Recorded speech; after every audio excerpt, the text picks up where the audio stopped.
everyone, and welcome to our webinar, Prototyping to Deliver More Value Sooner. This is our fourth webinar for Customer Centricity Month, and it's been great to see so many of you sign up, not only for today's session, but across the whole series. So while people are still joining, I just wanted to say hi and introduce what exactly Customer Centricity Month is. If you've come to any of the previous sessions, apologies, because you would have heard all of this before. So I'm Lauren, I work in the marketing and events team at cxpartners. And at cxpartners, we work with organizations to drive growth, unlock opportunities, and enable teams to work together more effectively. We do this through our research programs, user-centered design, and by embedding a culture of customer centricity within organizations. So last year, we started Customer Centricity Month as a way of creating dedicated content that's all about the value of user-centered design and putting customers at the heart of your organization. This year, we're running this series again, but we're focusing on how customer centricity can make organizations more resilient and enable them to thrive when external conditions make it challenging. This focus came from some research we conducted earlier in the year into how turbulent environments may affect organizations and their ability to remain customer-centric. We've also recently published a white paper with these findings, so I'll send a link to where you can download it from at the end of the session. So as I mentioned earlier, this is the fourth webinar of the month, and then we have our final webinar coming next Wednesday at 11 a.m. So if you haven't signed up already, make sure that that's in your diary. And again, I'll pop a link in the chat in a moment. But now I'm going to hand over to today's speakers. So our principal UX consultant, Sam, is leading today's session, and Sam has 10 plus years of industry experience delivering work across a number of organizations and startups, including Google, Dyson, and SSE. And then we're also joined by our brilliant guest speaker, Chris, who is an advertising solutions architect at Google. So Chris works in Google's GTech professional services organization, and he operates as a technical trusted advisor for Google's advertisers, agencies, and partners. And he's responsible for improving web experiences and conversion rates, focusing on core business objectives. So there will be time at the end for questions, but please do add any to the Q&A or the chat throughout the webinar, and then we can run through as many as possible at the end. Sam, I'll hand over to you now. Brilliant. Thanks so much, Lauren. And brilliant to have, so many people here to listen in this morning. As Lauren mentioned, we're going to be talking specifically about how you can use prototyping to deliver value sooner. And so let's just think about then what it is that we're going to specifically be talking about. I'm going to start off by just giving us a little bit of context and background. I'll talk then about how we think about prototyping as a mindset for creating action. I'm then going to hand over to Chris, who's going to share how adopting customer centricity really helps to deliver success. And then with a little bit of luck, we can then open up for any questions that you guys have as we come towards the end. So let's just start then with a little bit of context. You may be familiar with our work in customer centricity. This is our model, and it includes 5 different dimensions. We know that customer-centric organizations are great at a number of things. They're well practiced at putting their customers first, meaning that they're able to adapt to shifts in the market and respond to evolving customer needs. They're able to break things down in order to prioritize their different initiatives, often through a culture of continuous experimentation and learning. And actually, they're able to make decisions informed by evidence gathered from user insight. And as Lauren touched on, right now, we just couldn't be finding ourselves in a more uncertain landscape with some really big challenges that we all need to overcome. And so it's so important for us to be able to find ways to deliver value sooner. And prototyping is just one of the ways in which you can do this. So when you think of a prototype, what's the first thing that comes to mind? Perhaps this is a good chance for you to pop something in the chat, actually, about what comes to mind when you're thinking of a prototype. We've found that typically prototypes can be thought of as things rather than a process in itself. And often the real value is in the process of creating the prototype. So let's just take a look at a couple of existing examples. There's digital clickable prototypes. These can often be used to help test out a new idea, to test out an end-to-end user journey, or really to help communicate an interaction concept to a wider project team. There's iterative physical prototypes that you may be thinking about, and these are typically used and can be found within industrial design and engineering to explore new ideas. This is actually a rather famous example. James Dyson created 5,127 prototypes in his pursuit of creating the first cyclone vacuum cleaner. And he believes that he wouldn't have been able to get there any other way. For James, this iterative process of just kind of painstakingly making one little change at a time, testing it to understand the impact of that change, gathering the learnings, and then informing what that next prototype could be. Then there's paper prototypes. And so words and conversations that are used to describe new features or experiences can often take time. They can often go back and forth between people and sometimes even be open to interpretation.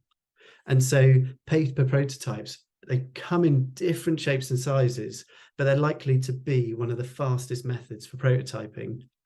They really help to build shared understanding about what it is that you're collectively trying to achieve, and they can be incredibly powerful throughout different stages of a design process. And then I guess a final example here, 3D printing used to kind of create new physical forms. And this has seen a real rise almost from prototyping to small scale manufacturing over recent years.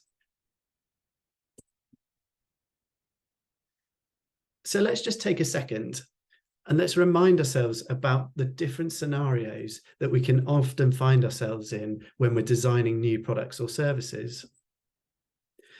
Scenario one, a pressing deadline, but with some existing doubts. So perhaps you've got this big deadline in front of you, but you've got this clear sense that the direction in which you're heading just isn't quite right for the end users of your product or service. But you're really struggling actually to articulate those concerns, and the organization that you're working within has already committed significant time and budget into hitting that predetermined deadline. For example, we've recently been working with an integrated energy company. They had this particularly tight deadline due to a new piece of compliance that had been introduced. And they had these concerns over how their existing proposition would need to evolve while still addressing their users' needs. The second scenario then, a lack of confidence in a new feature. Perhaps you've been asked to work on a specific new feature, but you're positive that it just won't solve the problems that your customers face. You don't have all of the evidence around you in order to make a case for taking a different direction. And so we previously worked with a financial services organization, and they've been developing a whole new experience for their financial advisors. But a lot of that thinking had been based on previous work and existing assumptions. And then the third scenario that came to my mind was being constrained by a delivery process. Perhaps there's just a way of doing things around here, and you're feeling a bit stuck in that cycle of getting things done. I know that I've certainly have felt this. You're positive that there could be better ways, but making changes can be really difficult, even to just make a case for, let alone to implement. And when I was thinking about this, an example was around how we're often collaborating with complex organizations that have established products or services. There's often lots of people involved and a set process for delivering and maintaining that service. And it can be really tricky to just break out of that pattern. And that can be because it's unclear how things all fit together, and perhaps you just don't have a complete picture of things. In all of these scenarios, though, prototyping can be your real superpower. Perhaps when you have a pressing deadline with some doubts, it's about just simply quickly testing what you have, getting it in front of prospective users to really learn about how they interact and what it is that they're trying to get done. That second scenario about gaining confidence, this could be about mocking up an alternative, helping you to get that confidence, or in fact, learning about what doesn't work and why in order for you to take some action. And that last scenario, scenario 3, in this scenario, it might be about finding some shortcuts and fast forwarding to the end of that delivery process. And you can do that by prototyping a new way of working. Just remember to make sure that you take the people around you on that journey with you. And so, as I touched on at the start, prototypes are often considered as things that you create rather than a process itself. But at CX Partners, we think about prototyping more like a mindset to create action. And so we've broken down this mindset into 5 principles, and I'm just going to talk you through them. So principle 1, intentional about learning through experimentation. This principle links back to when prototyping was first created, focusing in on that experimentation aspect. The phrase test and learn has been around now for some time, and leading customer-centric organizations that are focused on their customers will see running experiments as the norm. This principle really helps us to create a space that's all about learning and recognizing actually that failure is possible, but it's an important part of the process. And so an example that I was reminded of was when we partnered with the NHS Innovation Lab to help prototype how voice technology like Alexa and Siri could be used to make the NHS just that little bit easier to use, focusing specifically on people with accessibility needs. By forming a joint team, we started speaking with people from different backgrounds with varying accessibility and healthcare needs, things like sight loss and things like mobility challenges. And we were really intentional about finding out which tasks would work well with a voice assistant, and therefore got to testing them really quickly. So this was things like ordering repeat prescriptions, asking for advice on a particular symptom, and booking GP appointments. And rather than spending loads of time programming conversations with Alexa, we simply used a person, a screen, and then created a conversation script. The person was hidden behind the screen. They'd sit in and listen to the request being made, follow the script, and respond as a voice assistant would. And this enabled us to just really quickly get feedback on the wording and experiment with new conversation design to get it just right. But the point here was about being intentional, and that meant that we learned what it was that we needed to, but it actually also helped to tease out how to design these tasks really, really well. So for example, the example you can see on screen, conversations should allow people to use nicknames for their medicine, like my blue inhaler, because actually just recalling that medical name, Ventolin, can be quite tricky at times. Principle 2, involving people throughout and always. As a user-centered design consultancy, this is really in our DNA, and it's important to recognize the different types of users, what their needs are, and to make sure that you've got really great representation throughout any project. And so to give an example of this, it got me thinking about the concept of design sprints. I mean, design sprints, they've been around for a few years now, but continue to be really powerful ways for creating value and bringing our clients closer to their customers. We'll often take a lot of the principles and methods used in a design sprint, but just choose to run them a little bit longer. Running them longer is important because it enables us to understand problems in depth and to explore different detailed solutions, whilst instilling that sense of collaboration and alignment. As I mentioned, by default, we're always involving the people that we're designing for and with within that process.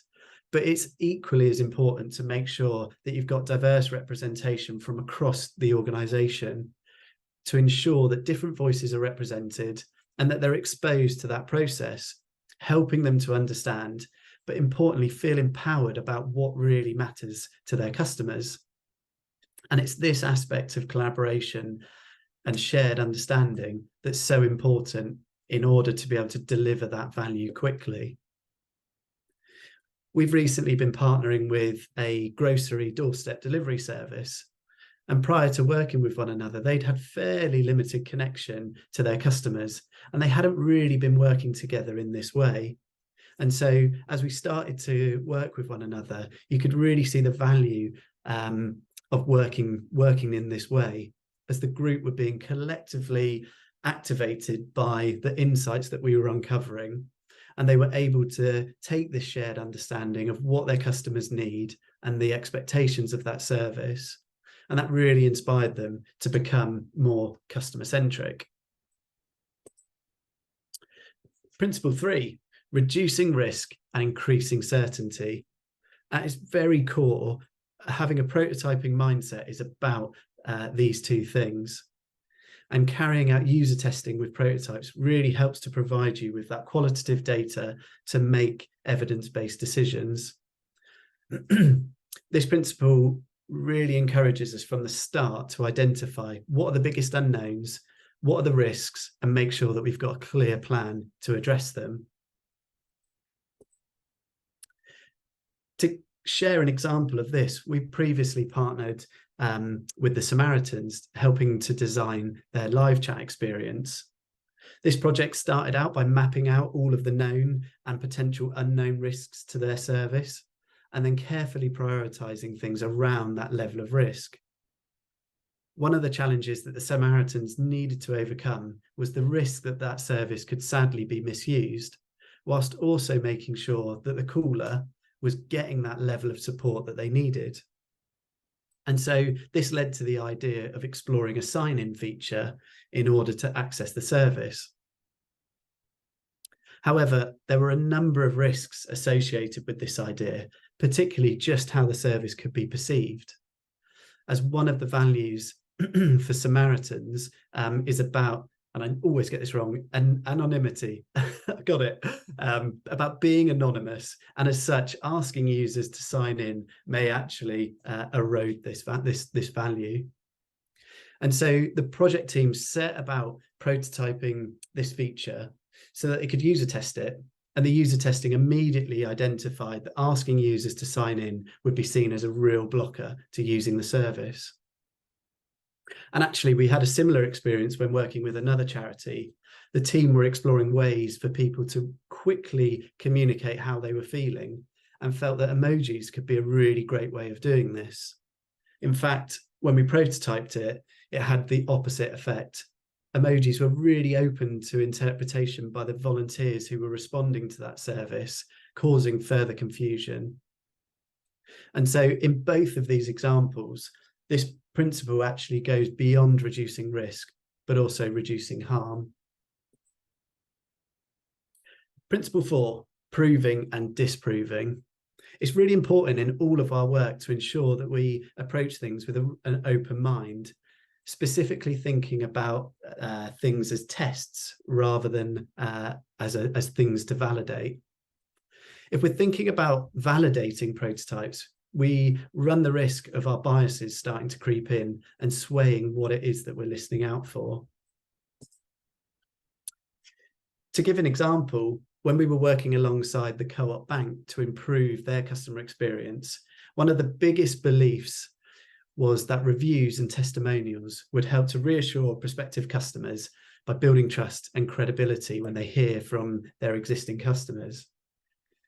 By being really open to proving or disproving this new feature, what we came to learn that it actually led to further suspicion. We heard loud and clear that people felt that these reviews had been cherry-picked and weren't faithful or representative of what their customers actually felt.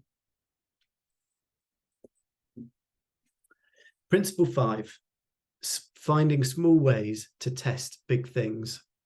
So this really is the very essence of having a prototyping mindset. Rather than investing lots of time, energy, and resources, it's about creating just enough to learn and getting comfortable with the idea that you may even throw that prototype away, as the value is in the outcome, the learning, not the thing itself. And so when I was preparing for this webinar, it reminded me when we were previously working with a Bristol-based bus company. They were looking at ways to reduce journey times through dedicated bus lanes, but also through pre-purchase tickets. So we use paper prototypes in this in context at bus stops around the city as a way to better understand current passenger behaviour, but also to try and anticipate future behaviours when passengers would have to pre-purchase their ticket. And it was this combination of in-context research alongside paper prototypes we found to be a really effective way of creating a space actually for rich conversations with passengers, enabling us to quickly test different concepts for ordering that bus ticket in advance. But it also reminded me of some of the other work that we've been doing with the NHS. This was a new piece of policy for people who were experiencing a mental health crisis. Again, we created a paper prototype as part of the overall process, and that enabled us to encourage stakeholders to come and be a part of that journey, as it was something tangible that actually they could all coalesce around. It was really important for them to be able to see exactly how questions would be asked, split up, and how guidance would sit alongside this in order to create something more than the 3 or 4 questions that the new policy expected. So by prototyping in this way, again, it just created that platform for better conversations, making something tangible and creating shared understanding and alignment about what that future service could be. So to recap then, they were the 5 principles for creating a prototyping mindset in order to create action. And I've talked a lot about prototyping, and I'd just like to very quickly refer back to our customer centricity model and how having a prototyping mindset really can help to influence 4 out of the 5 dimensions. This mindset is really just one of the ways that can help organizations become customer centric. I hope that it's been insightful and that I've given you some things to reflect upon. I'd actually like to now hand over to Chris, who's going to talk about customer centricity more broadly and some of the work that helps to demonstrate the value of a customer centric organization. Chris, over to you.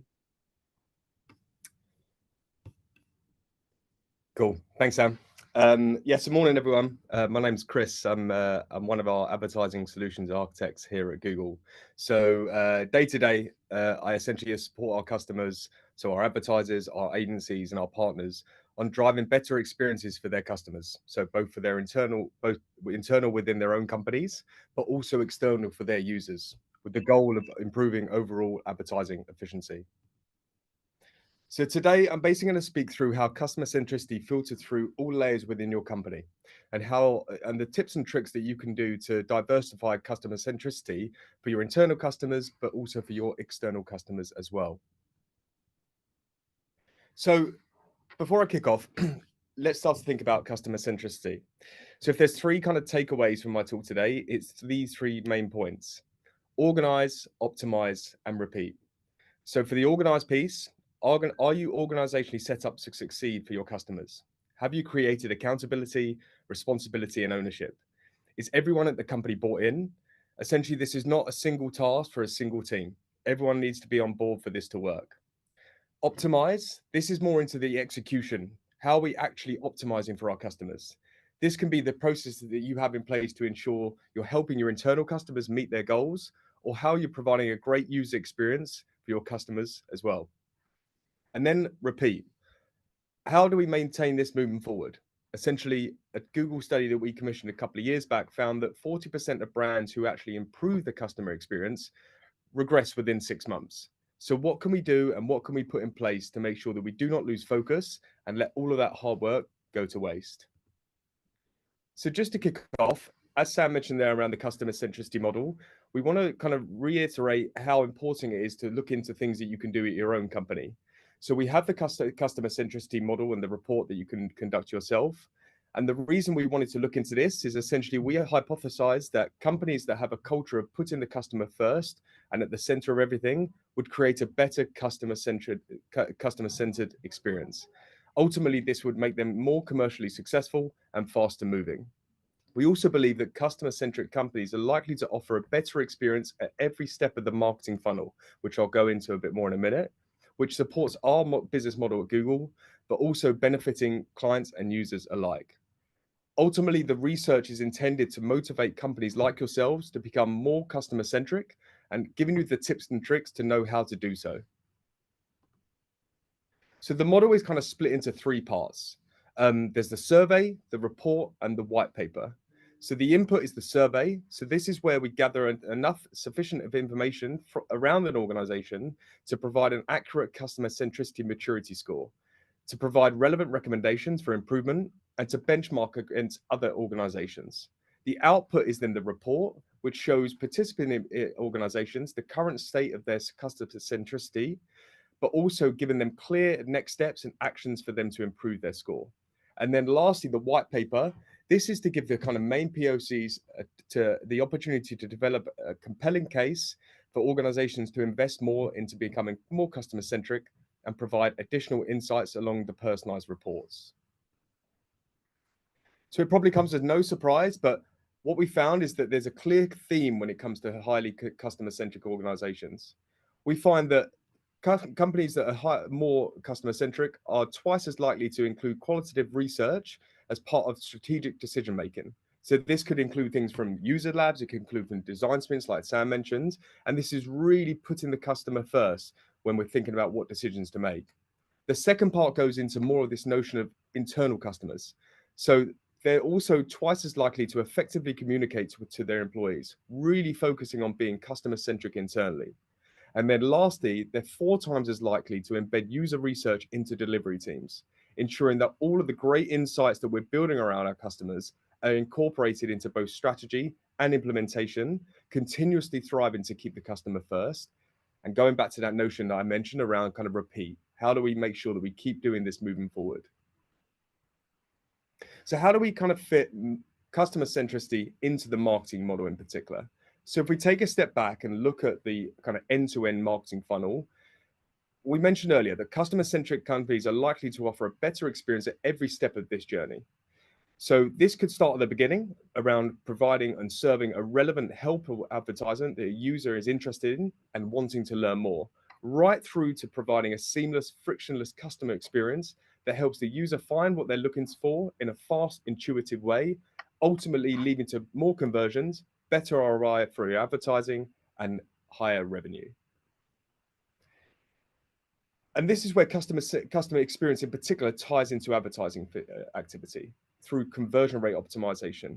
We want to continuously optimize for our customers and meet their behaviors and their demands, ensuring that any potential customer with a high level of intent coming through into a website is met with an experience that meets their expectations. However, what we often see is that companies who invest heavily in putting the customer first when serving a great, relevant, helpful ad do not put enough focus and energy into the actual experience that they're driving that customer to.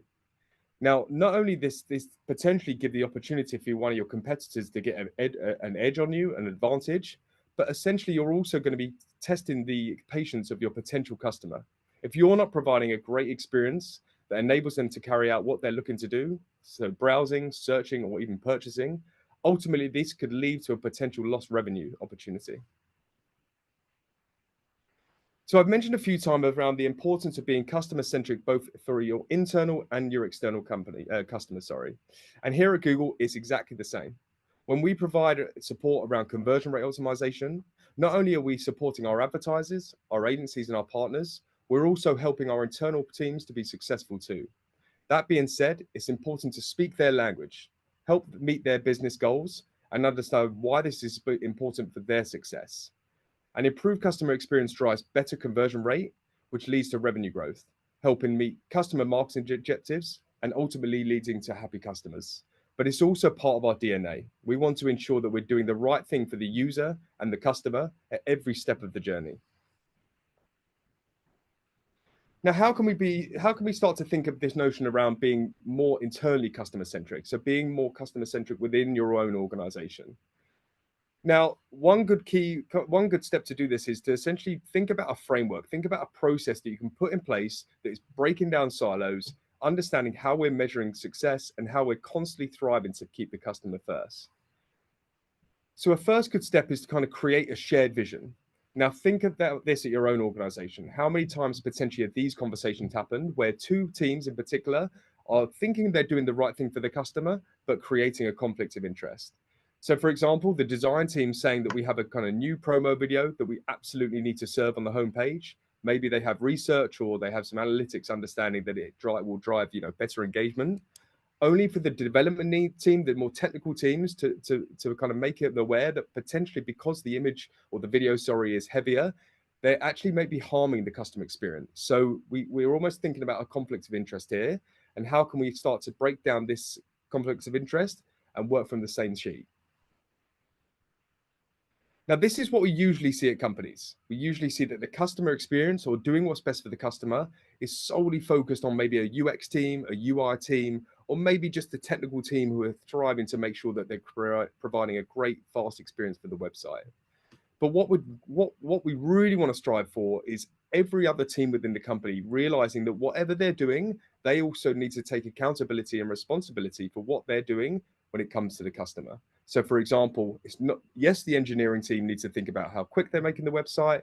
Yes, the UI and the design team need to think about engagement for the website. But how are teams like the marketing team being aware that what they're putting on things like landing pages or even tracking, how is that potentially also having a negative impact on the customer experience?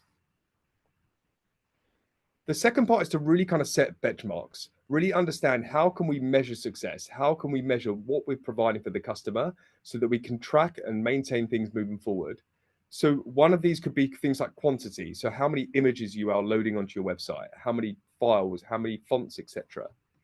A second one could be milestones. So things like metrics, things like the core web vitals, or even just like time to specific items loading on the page.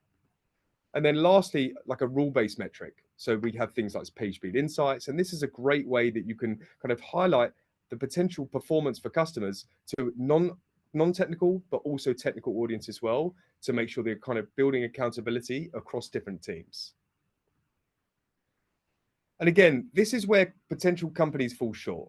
They think about the customer way too late in the development or into the product lifecycle. So we kind of come through the business development piece, the user research, into the design, and we're only really thinking about customer experience right at the end when the tech team are getting involved to build that product. And what we really want to be doing here is thinking about the customers from the off, thinking about that kind of user research, the quality of data, think about the experience that we're providing for them, and think about how we're making sure that we're maintaining things moving forward. And by creating these benchmarks and thinking about how we're going to enforce them, it gives three options potentially when you're going to look to build something new onto your website.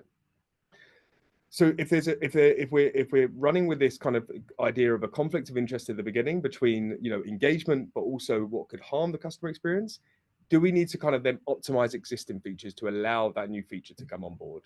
Or maybe to be slightly more aggressive and actually remove existing features that aren't being used or aren't actually providing anything for the customer? Or it might be in case that a potential new feature that we think is going to be great for the customer is actually too harmful for the customer experience, potentially by making the website slower and clunky. And lastly, this goes back to that notion I mentioned earlier about repeat. Probably arguably the most important of any process is to keep on processing. So how are we making sure that all the teams are accountable and responsible? So by checking in often how that customer experience is actually delivering and performing as well. So things like dashboards and helping are a great way to kind of make sure that people are accountable, tracking metrics, tracking scores to make sure that we're constantly, thriving to keep the customer first and not letting things slip if there's other focus areas that we need to work on. So going to kind of take a step back here and think about a couple of conversations where we may believe that we're doing something that's really customer centric, only to potentially be harming the customer centricity of the experience as well. So Let's take these three examples. These are kind of three valid statements that you may have heard in any kind of meeting yourself. So for example, the first one, let's take this, that there's two different people from two different teams who both have content that they really want to put on their homepage. So instead of kind of prioritizing one, we add them both onto that homepage, even, you know, within a carousel, or maybe just loading it below the fold, so that we're ensured that we're kind of both teams are happy and we're potentially doing what's best for the customer. Or secondly, you know, we understand that we want to know more about our customers, maybe to provide like a personalized experience and really kind of meet them there. So we kind of flood the page with things like tags or maybe additional JavaScript files, so we can really build strong data around our customers and their behaviors as well. Or lastly, maybe your marketing team tells you that, you know, they have some great high quality images, and based on research, they believe that that's going to drive better engagement and provide a better customer experience. So you add all these kind of high resolution images all above the fold onto your website to drive that engagement up. So like I said, on their own, these ideas completely make sense. Taken together, they can really start to bog down the site's performance though. And think about how your customer is impacted, especially on a mobile, with all of these kind of potential conflicts of interest.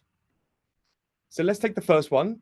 Again, very valid statement. We want to drive engagement. We want to get the, you know, we want to keep the customer engaged when they come onto our website and allow them to find what they need to find.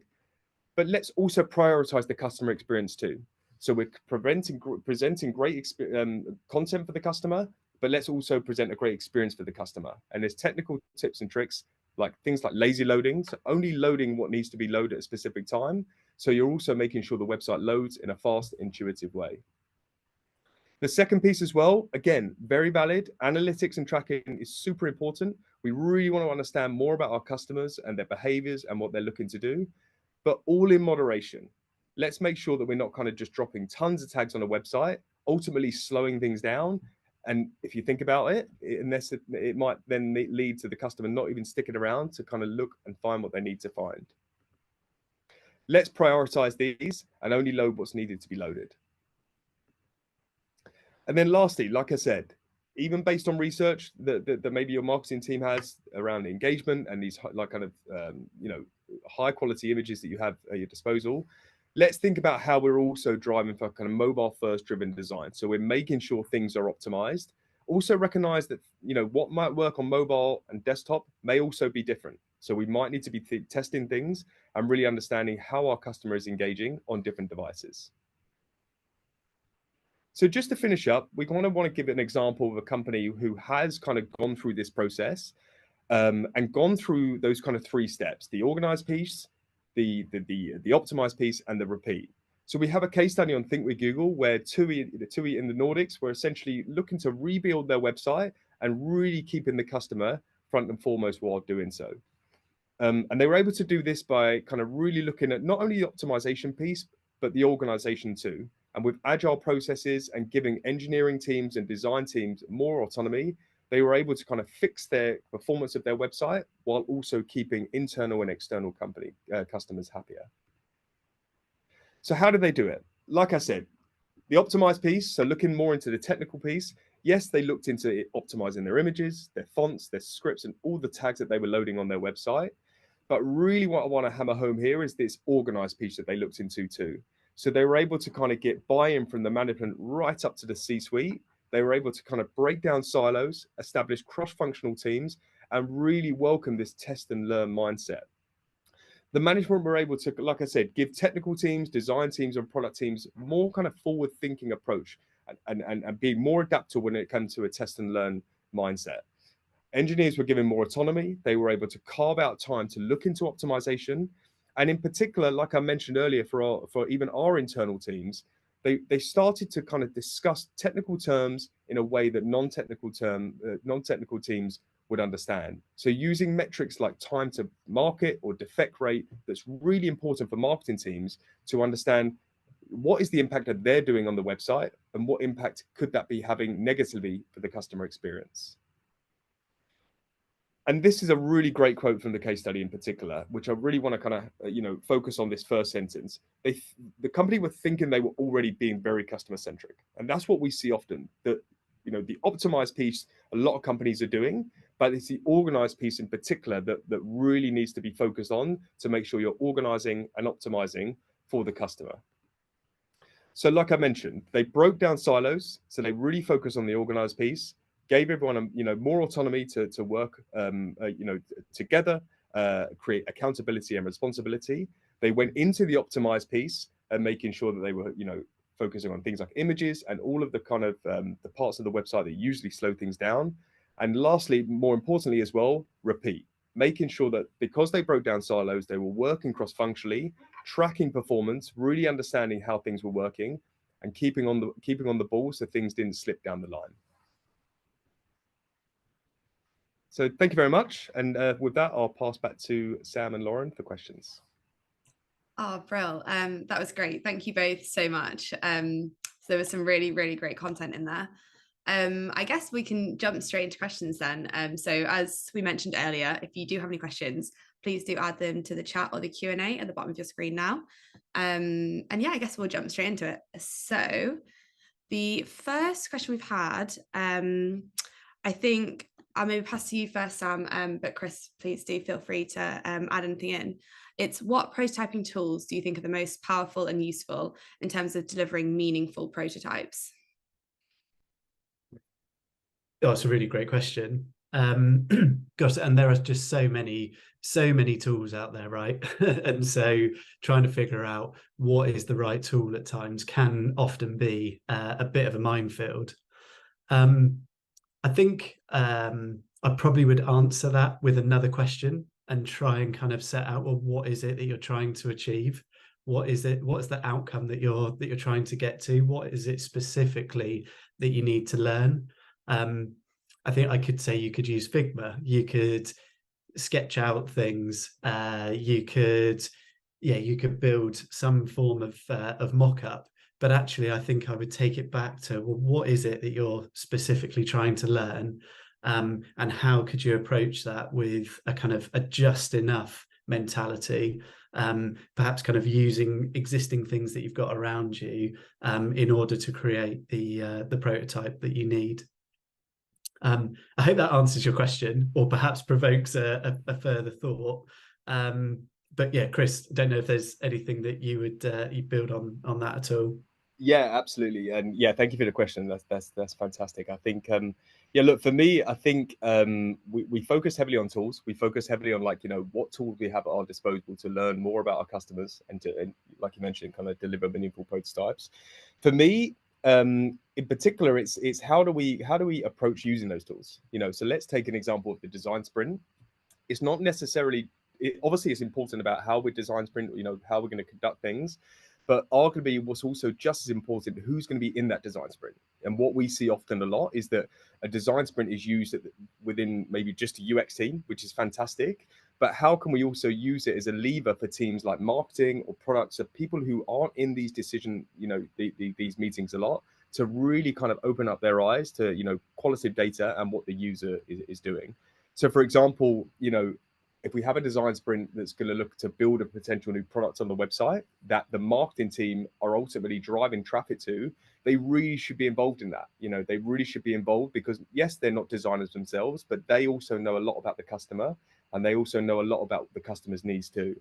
So for me, it's not necessarily just the tool and what's going to deliver the best output. It's how we're actually utilizing it and who is involved in that process. And for me, like I said, going back to my example there, like breaking down silos, making sure that you have other teams who aren't necessarily, in these conversations, they're going to bring some added value, but also it will allow them to be, create that accountability and responsibility that I mentioned so that everyone's on board. What we don't want to do is whatever tool we're using is create strong prototypes only for other teams to not be aware about it, or maybe to not even have their input. We want to be confident that as an organization, we're bringing it all together and really kind of tackling those challenges from the off. Thank you. I guess we can jump straight into the next one, actually following that. So we've got one here that says, sometimes when you make a beautiful prototype, the software developers don't make it quite the same way. How can we ensure the design elements and navigation structures are adhered to by dev? Yeah, that's again, very good question. I'm going to sit slightly on the fence as well. Like again, this seems more like an organizational a way of overcoming things as well. And for me, it's just very much bringing everyone together as early as possible. You know, like I mentioned that slide there where we're thinking about the customer experience or maybe the visual experience way too late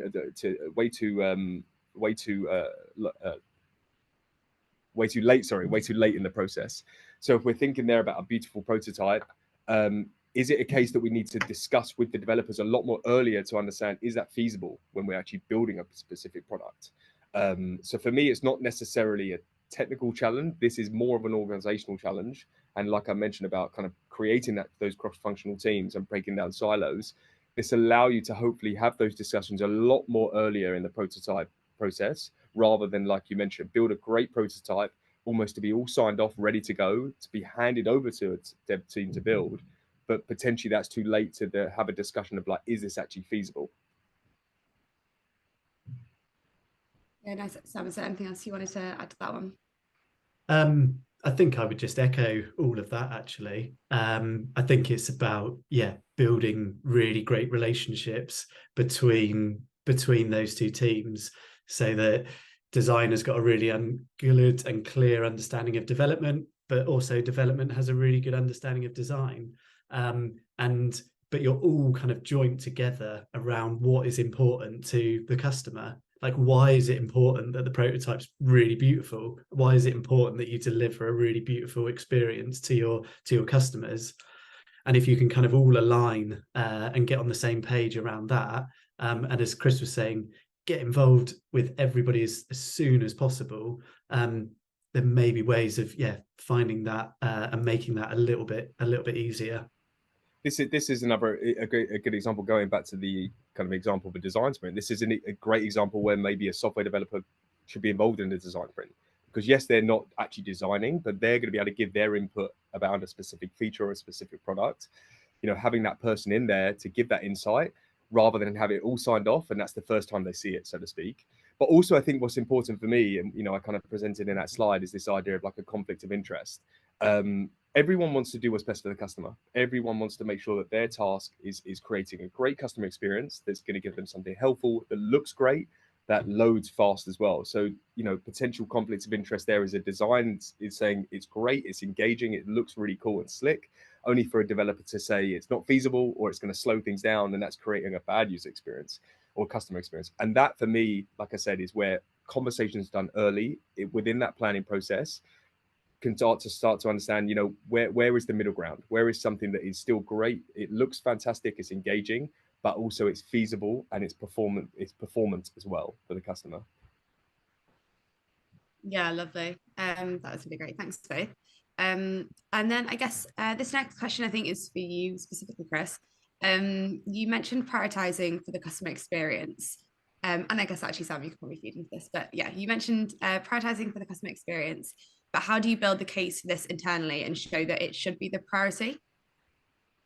Yeah, that's a really good question. Really, for me, it's around being able to accurately measure impact and show success as well, in particular around your business objectives. So let's take, I'm going to take an example of like a third-party tag or a script that you're going to potentially put on your website around prioritization. We have a good article on web.dev that talks around kind of how you control the third-party scripts on your website that are making sure the website loads in a performant way while also doing what it needs to do, on your website. Having that, being able to kind of prioritize and track the impact of that tag allows you to have that kind of commercial versus performance trade-off. So commercially, the tag might be bringing benefit to your organization, but from a performance point of view, maybe it could actually be harming the customer and the commercial side too. So for me, prioritization comes down almost to two pieces. It's measuring the impact, almost the estimated impact on the customer experience, but also how is it allowing you to meet your business objectives too? And I mentioned a few times there, like around internal customers. So speaking the language for other teams. That's really important. That's really important for around prioritization, just because it might be a priority for your team, but why would it be a priority for another team? So for example, they're like a marketing team might say that this tag is such a priority for us to learn more about our customers. But a tech team might say the complete opposite, because they'll say, well, that's not a priority for us because that's actually going to slow down our website and make a worse customer experience. So for me, it's around measuring the impact and, you know, understanding what impact it is going to have on our website. And secondly, probably just as important, if not more important, is like, how is it making how is this tying into our business objectives? Like, how is this allowing us to, you know, proceed and to be successful as a company? And if it's not kind of doing either, and it's, you know, like it's going to have a negative effect and it's not adding value, then you most need to question the priority. But if it is adding value and it's great for the customer experience, then that also should, you know, help kind of prove value and, you know, help with things like prioritization. So really, it's important to measure impact in particular, rather than kind of implement something blindly and just say it's a priority because for your team it's important. Yeah, Sam, do you have anything you want to add to that one?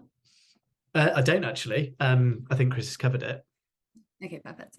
I guess I'll just go on to the next one then. And I guess it's fairly similar to some of the stuff that you guys have been mentioning before, but do you have any tips for how to convince managers to bring more prototyping and like this kind of mindset into project work? Yeah, that's a really good question. I'm just going to jump in, Sam, really quickly, because, you know, that's a you know, the key for me there is bringing those management people in, like bringing those people in to kind of get an insight into like how the customers are actually experiencing. You know, for me, you know, I've seen many good examples where, you know, like I said, like looking into a user lab or a design sprint, which by definition usually is being led by a design team or a UX team. Bring the person from product in, bring the person from marketing in to really kind of see how the user is actually using that website and that feature. In particular, the marketing people, like, okay, you know, I can't stress enough, these are the people who are spending kind of a lot of time, effort, and money driving traffic to these pages. They really need to understand, you know, what is the user experiencing on the page that they're actually driving traffic to. So for me, when we're thinking about getting buy-in or kind of convincing, you know, other teams or leadership in particular, you know, bring them in, let them see it firsthand, let them see really how the customer is engaging with these pages. And that in itself should really help with prioritization. Because ultimately, if there's a, you know, let's say an example where a customer is really struggling on, say, like a landing page to find what they need to find, or they're navigating through a checkout and they can't purchase something quickly, if they're seeing that complexity, then like you can't argue that as prioritization. Like that's coming from, you know, the horse's mouth, so to speak. It's coming from the customer to show them they're actually struggling. So that for me is a really good tool, a powerful tool to get someone who isn't in the weeds of this day in, day out to really have insight into why it's so important, and why, like with that case study I showed at the end, why they really should help, you know, carve out resource and capacity to focus enough time to constantly be doing what's best for the customer. I think the only bit that I would add to that actually is importantly about how those conversations are phrased with senior leadership as well. Like you're setting stuff up to learn, right? And it's quite hard to argue with that because actually you're inviting people in to come and learn about your customers. So phrasing it as learning rather than, hey, can I go and fail on this thing? Instantly people start to wonder, well, why would you want to do that? And obviously, as we were explaining, failure is a kind of a big part of the process, but the use of language of how you frame and how you kind of bring people into things around learning just really kind of, yeah, helps to kind of bring everybody in on the same page and set the scene about what it is that we're trying to do here. Yeah, lovely. Oh, thank you both. I think that was our last question. So unless anyone else has any others, I guess we can sort of wrap up there.